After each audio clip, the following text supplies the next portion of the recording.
Amar ou calcular? Doar ou fazer contas? Irmãos, a nossa vida, ela é vivida sob essas duas lógicas. A lógica do amor, a lógica da entrega, a lógica da doação, ou a lógica do cálculo, a lógica do benefício pessoal. Nós estamos na semana das semanas, a semana maior, a Semana Santa. Não pode ser uma semana qualquer em nossas vidas. Essa semana é a ocasião em que cada um de nós aproveita para um recolhimento especial e especialmente uma aproximação maior de Deus. E como é interessante nós ouvirmos essa palavra, especialmente esse evangelho de São João. Alguém que presenciou todas essas situações e que ele vem aqui narrar para nós. E nós ouvimos aqui partes dificílimas na vida de Jesus. Quais são essas partes difíceis? Justamente a traição. O Senhor, ali na mesa, ele diz: um de vós irá me trair. Jesus sabia qual seria o seu fim. E Jesus sabia que não somente um haveria de traí-lo. Dois, pelo menos aqui, Jesus disse que o trairiam. No caso Judas e no caso também Pedro, que negaria a sua fé. Sim, irmãos, essa é a lógica. Mas por que amar e calcular?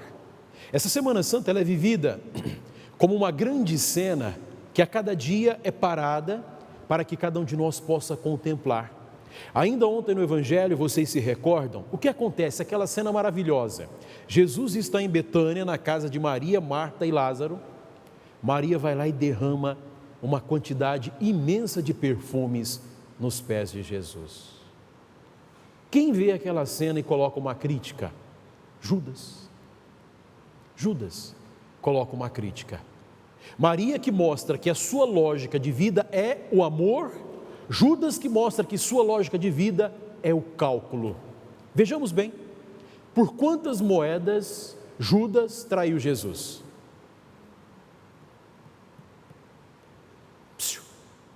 Quantas? Achei que ia ter que voltar todo mundo para a catequese logo essa noite.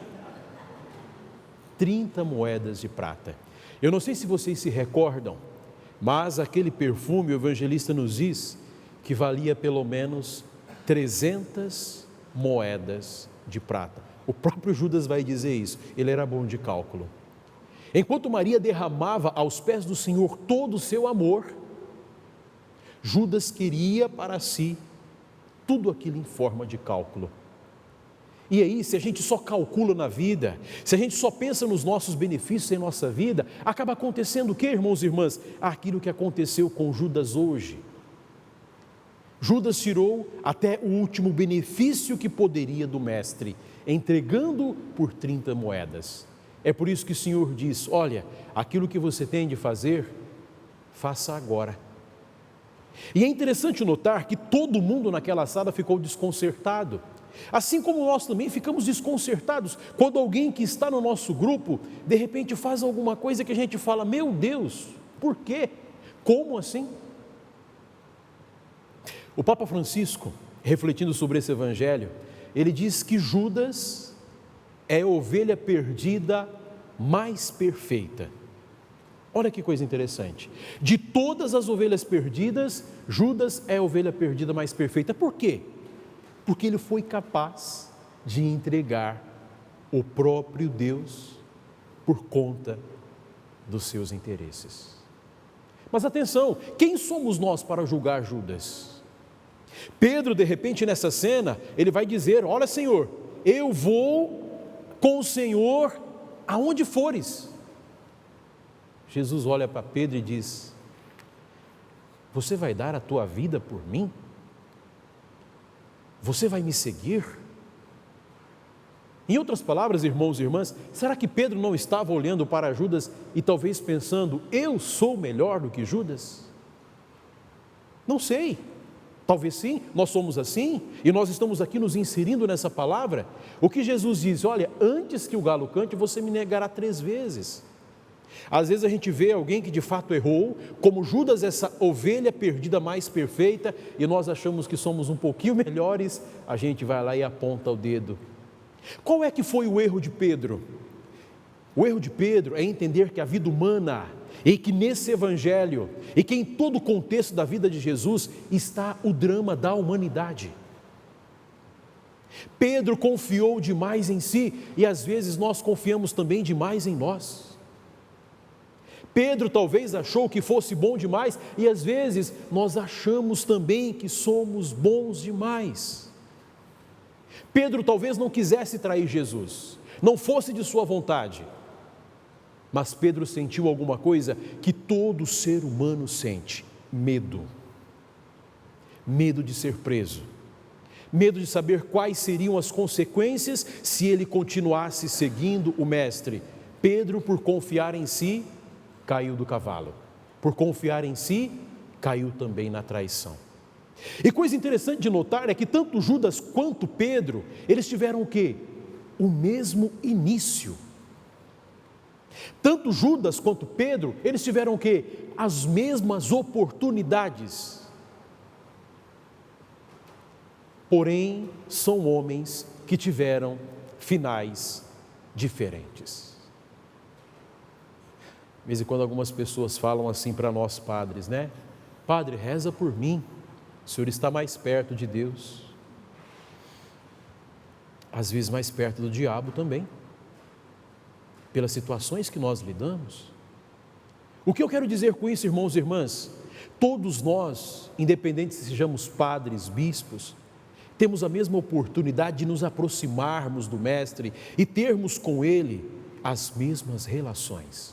Todos nós temos as mesmas oportunidades. A questão é, o que é que nós fazemos com as oportunidades que temos junto de Deus? Por que será que Judas e Pedro tiveram o mesmo início, mas tiveram um fim diferente?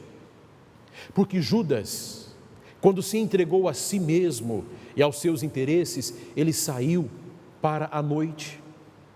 A noite significa o afastamento de Deus. Judas quis se esconder da luz de Deus. Pedro, apesar da sua traição, apesar da sua negação, apesar do seu erro, não se afastou do Mestre. Eis a diferença. Às vezes a gente comete um erro, né? Muita gente começou a quaresma com o seu propósito, de repente lá no meio quebrou a quaresma. Acabou desistindo de si mesmo, pelo amor de Deus. Não, vejamos então a atitude de Jesus. Judas saiu, Pedro negou. O que fez Jesus? E essa é uma inspiração para cada um de nós. Jesus somente amou. Jesus somente continuou aquilo que ele precisava fazer. A pergunta que eu faço é: quem de nós nunca foi traído? Quem de nós nunca foi ferido por alguém que às vezes não esperava? Porque todo mundo, olha só, desconcertados, os discípulos olhavam uns para os outros, pois não sabiam de quem Jesus estava falando. Só Jesus ali conhecia o coração de todo mundo, só Deus sabe o que há na profundidade da nossa existência. Mas atenção, e quando alguém que de repente a gente conhece e não imagina, acaba fazendo isso conosco, qual é a atitude que temos? A mais indicada é a atitude de Jesus. Continuar a amar. É difícil? É.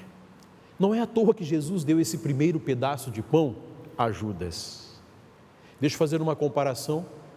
Quando a gente faz um aniversário, o primeiro pedaço de bolo a gente dá para quem? Para a pessoa mais especial ou menos especial?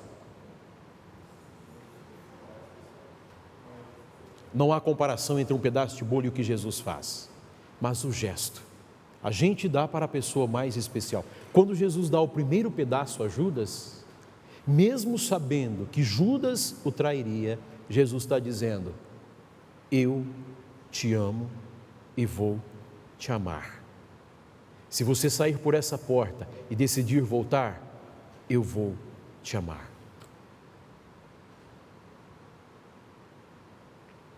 Semana Santa, meus irmãos e minhas irmãs, uma ocasião séria da gente ver como é que anda a nossa espiritualidade e anda a nossa fé. Pensemos, como Judas, como Pedro, como os outros, tivemos a mesma oportunidade de iniciar. A resposta, ou melhor, a pergunta é: será que todos nós finalizaremos essa semana ou finalizaremos a nossa vida do mesmo jeito? A gente não vai julgar a Judas, não iremos julgar a Pedro, nós iremos, na verdade, julgar a nós mesmos. Em que distância nós estamos do Mestre? A nossa vida é um sinal de amor ou a nossa vida é um cálculo? Aquilo que nós fazemos é doação porque o Senhor se doa constantemente ou é interesse porque nós esperamos constantemente? A gente precisa escolher. Diante da cruz, existe só um lado da salvação. Diante da cruz, o nosso lado precisa ser o lado de Jesus. Glória ao Pai, e ao Filho, e ao Espírito Santo, como era no princípio, agora e sempre. Amém.